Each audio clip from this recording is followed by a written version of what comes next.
जय श्री राधे कृष्ण। आप सभी का स्वागत है फिर से हमारे चैनल पर। आज हम आपके साथ सत्यनारायण भगवान जी की व्रत कथा का संपूर्ण पाठ कराने जा रहे हैं। शास्त्रों में बताया गया है कि सत्यनारायण व्रत कथा पाठ करने से व्यक्ति को 1000 यज्ञ करने के बराबर पुण्य फल की प्राप्ति होती है। सत्यनारायण भगवान व्रत कथा में भगवान विष्णु के सत्य स्वरूपों के बारे में बताया गया है।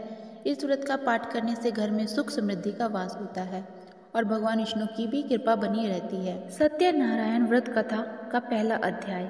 एक समय की बात है, नैमिषारण्य तीर्थ में शौनिक आदि 88,000 ऋषियों ने श्री सूत जी से पूछा, हे प्रभु, इस कलयुग में वेद विद्या रहित मनुष्यों को प्रभु भक्ति किस प्रकार मिल सकती है तथा उनका उद्धार कैसे होगा। हे मुनिश्रेष्ठ, कोई ऐसा तप बताइए जिससे थोड़े समय में ही पुण्य मिले और मन वांछित फल की भी प्राप्ति हो जाए। इस प्रकार की कथा सुनने की हम बहुत इच्छा रखते हैं। सर्वशास्त्रों के ज्ञाता सूत जी बोले, हे वैष्णवों में पूज्य, आप सभी ने प्राणियों के हित की बात पूछी है, इसलिए मैं एक ऐसे श्रेष्ठ व्रत को आप लोगों को बतलाऊंगा जिसे नारद जी ने लक्ष्मी नारायण जी से पूछा था और लक्ष्मीपति ने मुनिश्रेष्ठ नारद जी से कहा था। आप सब इसे ध्यान से सुनिए। एक समय की बात है, योगी राज नारद जी दूसरों की हित की इच्छा के लिए अनेकों लोकों में घूमते हुए मृत्यु लोक में आ पहुँचे। यहाँ उन्होंने अनेक योनियों में जन्मे प्राय सभी मनुष्यों को अपने कर्मों द्वारा अनेकों दुखों से पीड़ित देखा। उनका दुख देख नारद जी सोचने लगे कि कैसे यत्न किया जाए जिसके करने से निश्चित रूप से मानव के दुखों का अंत हो जाए। इसी विचार पर मनन करते हुए वे विष्णु लोक में आ गए। वहाँ वे देवों के ईश नारायण की स्तुति करने लगे, जिनके हाथों में शंख, चक्र, गदा और पद थे, गले में वरमाला पहने हुए थे। स्तुति करते हुए नारद जी बोले, हे भगवान, आप अत्यंत शक्ति में संपन्न हैं। मन तथा वाणी भी आपको नहीं पा सकती। आपका आदि मध्य तथा अंत नहीं है। निर्गुण स्वरूप सृष्टि के कारण भक्तों के दुखों को दूर करने वाले हैं। आपको मेरा नमस्कार है। नारद जी की स्तुति सुन विष्णु भगवान बोले, हे मुनिश्रेष्ठ, आपके मन में क्या बात, आप किस काम के लिए पधारे हैं, उसे निसंकोच कहिए। इस पर नारद जी मुनि बोले कि मृत्यु लोक में अनेक योनियों में जन्मे मनुष्य अपने कर्मों के द्वारा अनेकों दुखों से दुखी हो रहे हैं। हे नाथ, आप मुझ पर दया रखते हैं तो बताइए कि वो मनुष्य थोड़े प्रयास से ही अपने दुखों से कैसे छुटकारा पा सकते हैं। श्री हरि बोले, हे नारद जी, मनुष्यों की भलाई के लिए तुमने बहुत अच्छी बात पूछी है। जिसके कारण से मनुष्य मोह से छूट जाता है, वह बात मैं कहता हूँ, उसे सुनो। स्वर्गलोक व मृत्युलोक दोनों में एक दुर्लभ उत्तम व्रत है जो पुण्य देने वाला है। आज प्रेमवश होकर मैं उसे तुमसे कहता हूँ। श्री सत्यनारायण भगवान का यह व्रत अच्छी तरह विधि विधान पूर्वक करके मनुष्य तुरंत ही यहाँ सुख भोग कर अब मरने के पश्चात मोक्ष को प्राप्त करता है। श्री हरि के वचन सुन नारद जी बोले कि उस व्रत का फल क्या है और उसका विधान क्या है, यह व्रत किसने किया था, इस व्रत को किस दिन करना चाहिए, सभी कुछ विस्तार से बताइए। नारद जी की बात सुनकर श्री हरि बोले, दुख व शोक को दूर करने वाला, यह सभी स्थानों पर विजय दिलाने वाला है। मानव को भक्ति व श्रद्धा के साथ शाम को श्री सत्यनारायण की पूजा परायण होकर ब्राह्मणों व बंधुओं के साथ करनी चाहिए। भक्ति भाव से ही नवेद, केले का फल, घी, दूध और गेहूं का आटा सवैया लें। गेहूं के स्थान पर साठी का आटा, शक्कर तथा गुड़ लेकर वह सभी भक्षण योग्य पदार्थों को मिलाकर भगवान का भोग लगाएं। ब्राह्मणों सहित बंधुओं को भी भोजन कराएं। उसके बाद स्वयं भोजन करें। भजन कीर्तन के साथ भगवान की भक्ति में लीन हो जाएं। इस तरह से सत्यनारायण भगवान का यह व्रत करने पर मनुष्य की सारी इच्छाएं निश्चित रूप से पूरी हो जाती हैं। इस कली काल अर्थात कलयुग में मृत्युलोक में मोक्ष का यही एक सरल उपाय बताया गया है। श्री सत्यनारायण व्रत कथा का पहला अध्याय संपूर्ण। बोलिए श्री सत्यनारायण भगवान की जय। सत्यनारायण भगवान की व्रत कथा का दूसरा अध्याय। सूत जी बोले, हे ऋषियों, जिसने पहले समय में इस व्रत को किया था उसका इतिहास कहता हूँ, ध्यान से सुनो। सुंदर काशीपुरी नगरी में एक अत्यंत निर्धन ब्राह्मण रहता था। भूख प्यास से परेशान वह धरती पर घूमता रहता था। ब्राह्मणों से प्रेम करने वाले भगवान ने एक दिन ब्राह्मण का वेश धारण कर उसके पास जाकर पूछा, हे विप्र, नित्य दुखी होकर तुम पृथ्वी पर क्यों घूमते हो? दीन ब्राह्मण बोला, मैं निर्धन ब्राह्मण हूँ, भिक्षा के लिए धरती पर घूमता हूँ। हे भगवान, यदि आप इसका कोई उपाय जानते हो तो बताइए। वृद्ध ब्राह्मण कहता है कि सत्यनारायण भगवान मनोवांछित फल देने वाले हैं, इसलिए तुम उनका पूजन करो। इसे करने से मनुष्य सभी दुखों से मुक्त हो जाता है। वृद्ध ब्राह्मण बनकर आए सत्यनारायण भगवान उस निर्धन ब्राह्मण को व्रत का सारा विधान बताकर अंतर्ध्यान हो गए। ब्राह्मण मन ही मन सोचने लगा कि जिस व्रत का वृद्ध ब्राह्मण करने को कह गए हैं, मैं उसे जरूर करूँगा। यह निश्चय करने के बाद उसे रात में नींद ही नहीं आई। वे सवेरे उठकर सत्यनारायण भगवान के व्रत का निश्चय कर भिक्षा के लिए चल पड़े। उस दिन निर्धन ब्राह्मण को भिक्षा में बहुत धन मिला, जिससे उसने बंधुओं के साथ मिलकर श्री सत्यनारायण भगवान का व्रत संपन्न किया। भगवान सत्यनारायण का व्रत संपन्न करने के बाद वह निर्धन ब्राह्मण सभी दुखों से छूट गया और अनेक प्रकार की संपत्तियों से युक्त हो गया। उसी समय से ये ब्राह्मण हर माह इस व्रत को करने लगा। इस तरह से सत्यनारायण भगवान के व्रत को जो मनुष्य करेगा वह सभी प्रकार के पापों से छूटकर मोक्ष को प्राप्त होगा। जो मनुष्य इस व्रत को करेगा वह भी सभी दुखों से मुक्त हो जाएगा। सूत जी बोले कि इस तरह से नारद जी ने नारायण जी का कहा हुआ श्री सत्यनारायण व्रत को मैंने तुमसे कहा। हे विप्रो, मैं अब और क्या कहूँ? ऋषि बोले, हे मुनिवर, संसार में उस विप्र से सुनकर और किस किस ने इस व्रत को किया है, हम सब इस बात को सुनना चाहते हैं। इसके लिए हमारे मन में श्रद्धा का भाव है। सूत जी बोले, हे मुनियों, जिस जिस ने इस व्रत को किया है वे सब सुनो। एक समय वही विप्र धन व ऐश्वर्य के अनुसार अपने बंधुओं के साथ इस व्रत को करने को तैयार हुआ।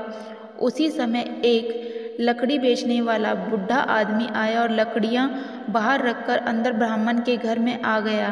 प्यास से दुखी व लकड़हारा उनका व्रत करते देख विप्र को नमस्कार कर पूछने लगा कि आप ये क्या कर रहे हैं? तो उन्होंने बताया कि व्रत कर रहा हूँ तथा इसे करने से क्या फल मिलेगा, कृपया मुझे भी बताइए। ब्राह्मण ने कहा कि सब मनोकामनाओं को पूर्ण करने वाला यह सत्यनारायण भगवान का व्रत है। इनकी कृपा से ही मेरे घर में धन धान्य आदि की वृद्धि हुई है। विप्र से सत्यनारायण व्रत के बारे में सुनकर लकड़हारा बहुत प्रसन्न हुआ। चरणामृत लेकर व प्रसाद खाने के बाद वे अपने घर को गए। लकड़हारे ने अपने मन में संकल्प किया कि आज लकड़ी बेचने से जो धन मिलेगा उसी से श्री सत्यनारायण भगवान का उत्तम व्रत करूंगा। मन में इस विचार को ले बूढ़ा आदमी सिर पर लकड़ियां रख उस नगर में बेचने गया जहां धनी लोग ज़्यादा रहते थे। उस नगर में उसे अपनी लकड़ियों का दाम पहले से 4 गुना अधिक मिलता है। बूढ़ा प्रसन्नता के साथ दाम लेकर केले, शक्कर, घी, दूध, दही और गेहूं का आटा ले और सत्यनारायण भगवान के व्रत की अन्य सामग्रियां लेकर अपने घर को गया।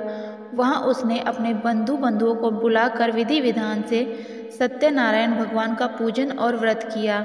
इस व्रत के प्रभाव से वह बूढ़ा लकड़हारा धन, पुत्र आदि से युक्त होकर संसार के समस्त सुख भोग अंतकाल में बैकुंठ धाम को चला गया।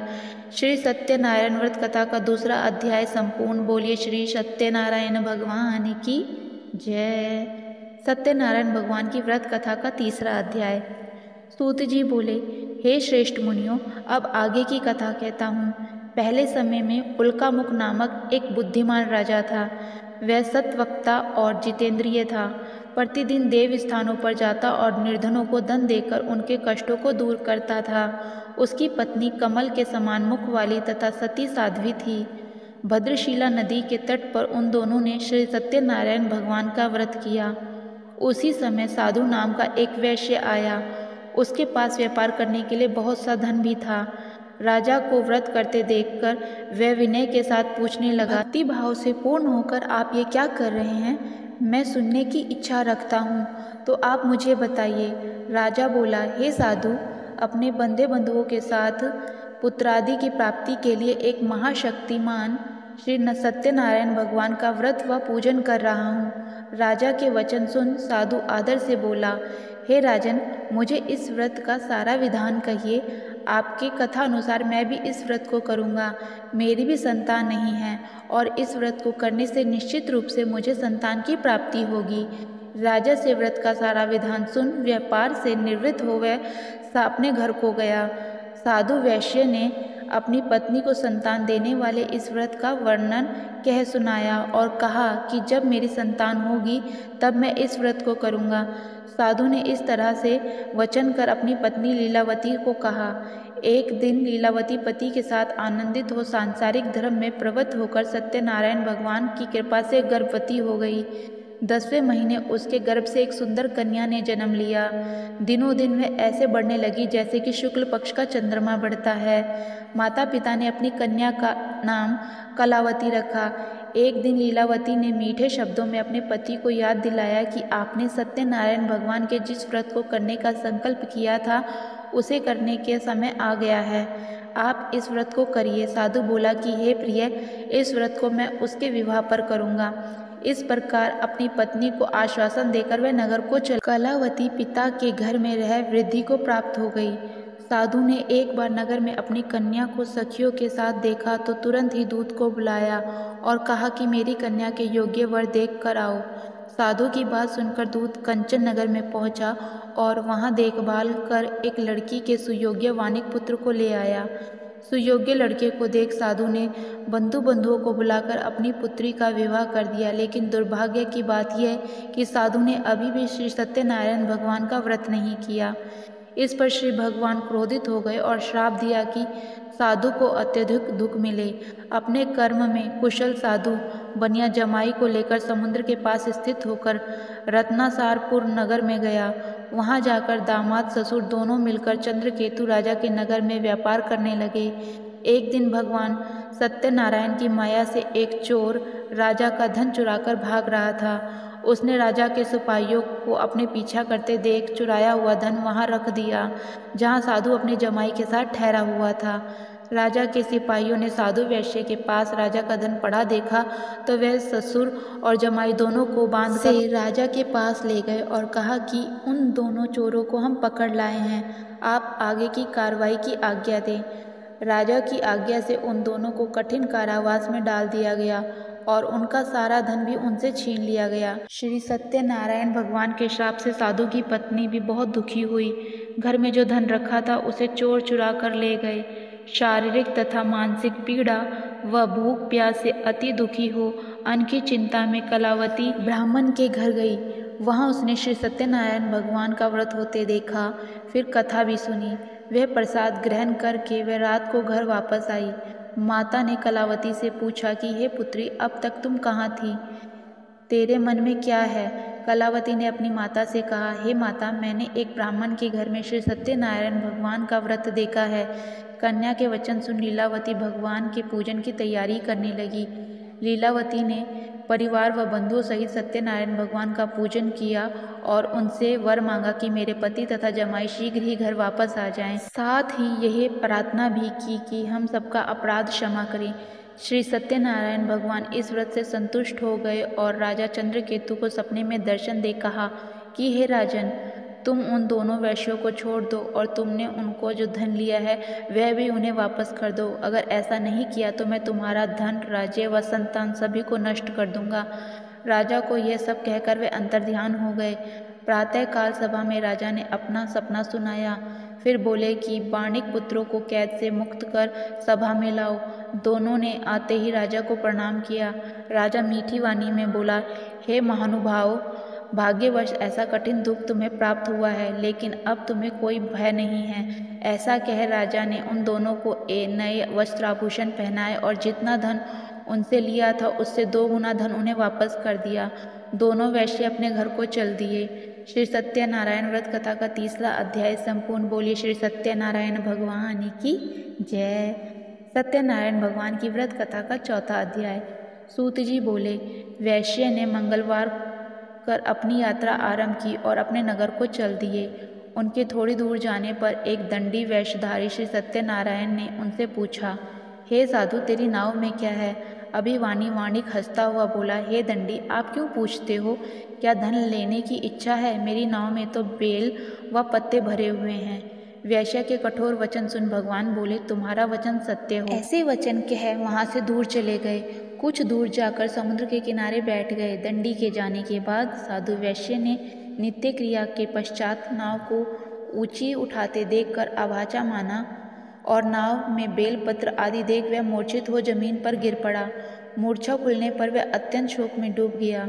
तब उसका दामाद बोला कि आप शोक ना मनाएं, ये दंडी का श्राप है, इसलिए हमें उनकी शरण में जाना चाहिए, तभी हमारी मनोकामना पूरी होगी। दामाद की बात सुनकर वह दंडी के पास पहुंचा और अत्यंत भक्तिभाव नमस्कार करके बोला, मैंने आपसे जो भी असत्य वचन कहे थे उनके लिए मुझे क्षमा कर दीजिए। ऐसा कह कहकर महान शोकातुर होकर रोने लगा। तब दंडी भगवान बोले, हे वानिक पुत्र, मेरी आज्ञा से बार बार तुम्हें दुख प्राप्त हुआ है, तू मेरी पूजा से विमुख हुआ है। साधु बोला, हे भगवान, आपकी माया से ब्रह्मा आदि देवता भी आपके रूप को नहीं जानते, तब मैं अज्ञानी कैसे जान सकता हूँ? आप प्रसन्न हो जाइए, अब मैं सामर्थ्य के अनुसार आपकी पूजा करूँगा। मेरी रक्षा करो और पहले के समान नौका को धन से भर दो। साधु वैश्य के भक्ति पूर्वक वचन सुनकर भगवान प्रसन्न हो गए और उसकी इच्छा अनुसार वरदान देकर अंतर्ध्यान हो गए।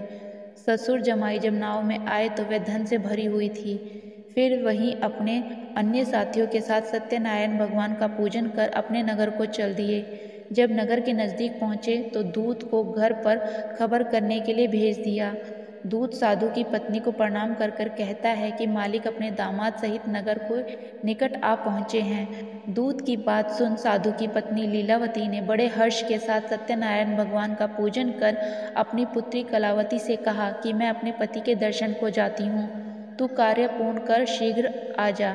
माता के ऐसे वचन सुन कलावती जल्दी में प्रसाद छोड़ अपने पति के पास चली गई। प्रसाद की अवज्ञा के कारण श्री सत्यनारायण भगवान रुष्ट हो गए और नाव सहित उसके पति को पानी में डुबा दिया। कलावती अपने पति को वहां ना पाकर रोती हुई जमीन पर गिर पड़ी। नौका को डूबा हुआ देख व कन्या को रोता देख साधु दुखी होकर बोला कि हे प्रभु, मुझसे तथा मेरे परिवार से जो भूल हुई है मैं उसकी क्षमा मांगता हूँ। साधु के दीन वचन सुनकर श्री सत्यनारायण भगवान प्रसन्न हो गए तथा आकाशवाणी हुई, हे साधु, तेरी कन्या मेरे प्रसाद को छोड़कर आई है, इसलिए उसका पति अदृश्य हो गया है। यदि वह घर जाकर प्रसाद खाकर लौटती है तो उसका पति उसे अवश्य मिलेगा। ऐसी आकाशवाणी सुन कलावती घर पहुंचकर प्रसाद खाती है और फिर आकर अपने पति के दर्शन करती है।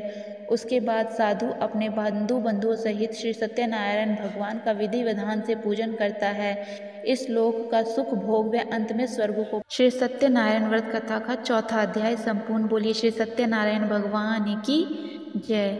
सत्यनारायण भगवान की व्रत कथा का 5वां अध्याय। सूत जी बोले, हे ऋषियों, मैं और भी एक कथा सुनाता हूँ, उसे भी ध्यान पूर्वक सुनो। प्रजा पालन में लीन तुगध्वज नामक एक राजा था। उसने भी भगवान का प्रसाद त्याग कर बहुत दुख का सामना किया था। एक बार वन में जाकर वन्य पशुओं को मारकर वह बड़ के पेड़ के नीचे आया। वहाँ उसने ग्वालों को भक्ति भाव से अपने बंधुओं सहित सत्यनारायण भगवान का पूजन करते देखा। अभिमानवश राजा ने उन्हें देखकर भी पूजा स्थान पर नहीं और न ही उसने भगवान को नमस्कार किया। ग्वालों ने राजा को प्रसाद दिया, लेकिन उसने वह प्रसाद तक नहीं खाया और प्रसाद को वहीं छोड़ अपने नगर को चला गया। जब वह नगर में पहुंचा तो वहां सब कुछ तहस नहस हुआ उसने पाया, तो वह शीघ्र ही समझ गया कि ये सब भगवान ने ही किया है।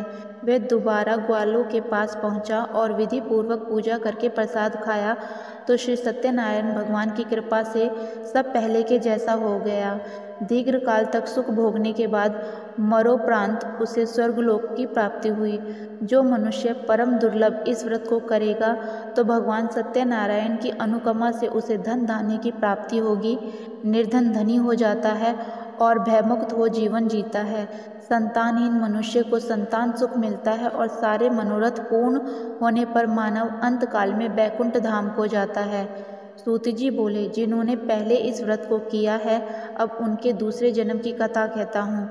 वृद्ध शतानंद ब्राह्मण ने सुदामा का जन्म लेकर मोक्ष की प्राप्ति की। लक्कड़हारे ने अगले जन्म में निषाद बनकर मोक्ष की प्राप्ति की।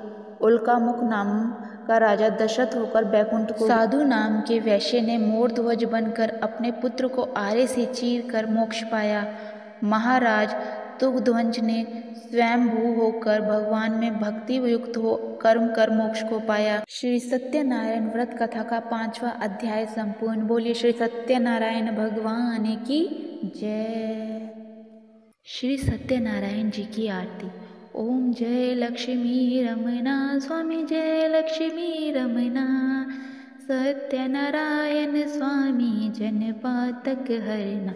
ओम जय लक्ष्मी रमना, रत्न जड़ित सिंहासन अद्भुत छवि राजे, स्वामी अद्भुत छवि राजे। नारद करत निरंजन घंटा ध्वनि बाजे। ओम जय लक्ष्मी रमना, प्रकट भये कलिकारुण धिज को दर्श दियो, स्वामी धिज को दर्श दियो। बूढ़ा ब्राह्मण बन कर कंचन महल कियो, स्वामी जय लक्ष्मी रमना। दुर्बल भील कठारो जिन पर कृपा करी, स्वामी जिन पर कृपा करी। चंद्रचूड़ एक राजा तिनकी विपत्ति हरी, स्वामी जय लक्ष्मी रमना। वैश्य मनोरथ पायो श्रद्धा तज दीनो, स्वामी श्रद्धा तज दीनो। सो फल भोग्यो प्रभु जी फिर स्तुति कीनो, स्वामी जय लक्ष्मी रमना। भाव भक्ति के कारण छिन छिन रूप धर्यो, स्वामी छिन छिन रूप धर्यो। श्रद्धा धारण कीनी तिनको काज सरियो, स्वामी जय लक्ष्मी रमनवा। ग्वाल बाल संग राजा वन में भक्ति करी, स्वामी वन में भक्ति करी। मन वांछित फल दीनो दीन दयाल हरि, ओम जय लक्ष्मी रमना। चढ़त प्रसाद सवायो कदली फल मेवा, स्वामी कदली फल मेवा। धूप दीप तुलसी से राज्य सत्य देवा, स्वामी जय लक्ष्मी रमना। श्री सत्यनारायण जी की आरती जो कोई नर गावे, स्वामी प्रेम सहित गावे। भक्त दास तन मन सुख संपत्ति फल पावे, ओम जय लक्ष्मी रमना।